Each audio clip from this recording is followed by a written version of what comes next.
হয়ে গেছে।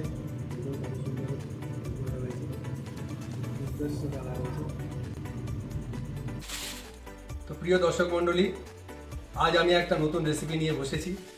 আমি বানাবো আজকে ঠেকুয়া, যেটা নন বেঙ্গলিরা বেশি করে থাকে, আর ছট পুজোতেও ওইটা হয়ে থাকে। কিন্তু আমরা তো আর ছট পুজো করি না, আমাদের সেই ধরনের ঠেকুয়া তৈরি করার কোনো পরিকল্পনাও থাকে না।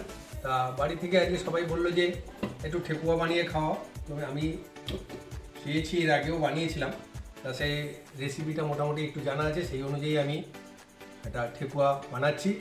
তা আপনাদেরকে করে দেখাচ্ছি, ধৈর্য ধরে একটু দেখবেন, চলে যাবেন না। আমি কি করছি সেটা একটু উপলব্ধি করবেন।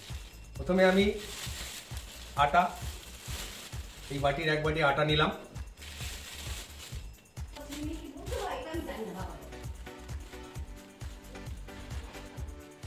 আর সেম এই বাটির এক বাটি ময়দাও নিয়ে নিলাম।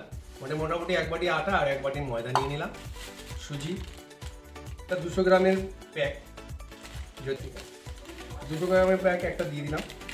যেহেতু আমি 400 গ্রামের মতো আটা, সুজিটা একটু ময়ান করার জন্য বেশি কচকচে হয়, মচমচে লাগে, সেটার জন্য সুজিটা একটু দেওয়াটা ভালো।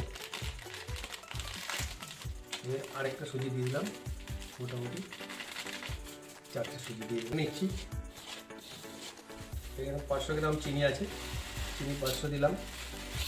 আমি গুড় দিয়ে বানাই না, গুড় অনেকে গুড় দেয়, পদ্ধতি মতো আমি যেটা করছি সেটাই আপনাদের দেখাচ্ছি। এখানে 500 আর ধরুন এই চিনি দিয়ে দিলাম, প্রায় 700 মতো চিনি দিলাম।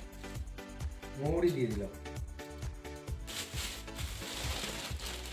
এরপর আমি আমার এই নারকোল কুচো করা রয়েছে, নারকোলটা দিয়ে দিলাম।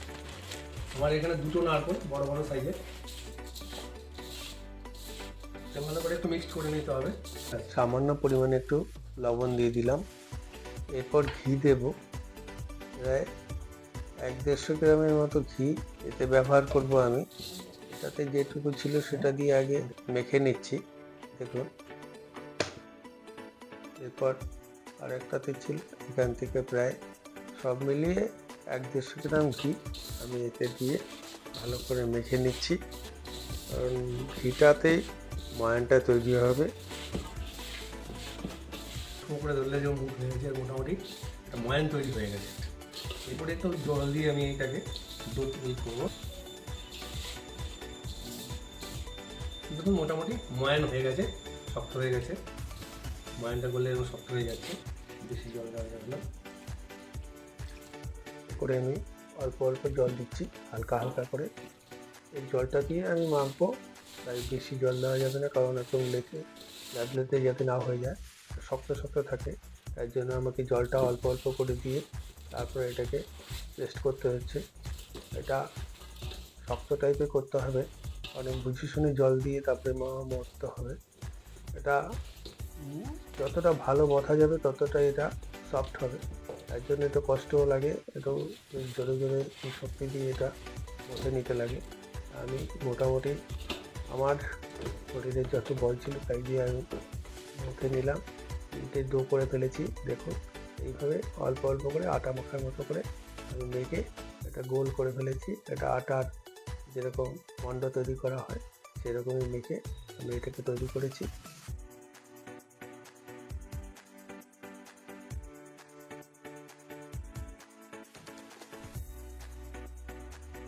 একটু শক্ত করে মাখলে পরে মচমচে হবে।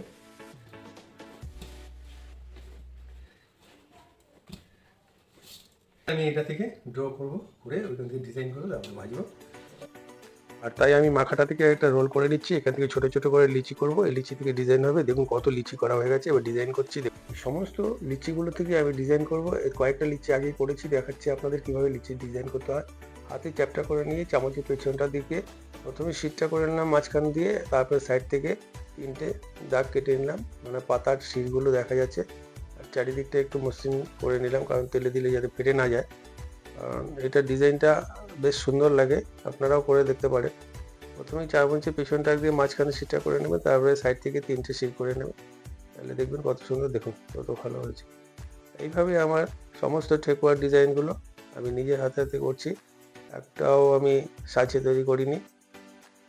কারণ সাজ দিয়ে আমি করি না। আর আমার যেহেতু ঠেকুয়া আমাদের কোনো পিঠের মধ্যেই আসে না, তাই আমরা কোনোদিন সাজও কিনিনি।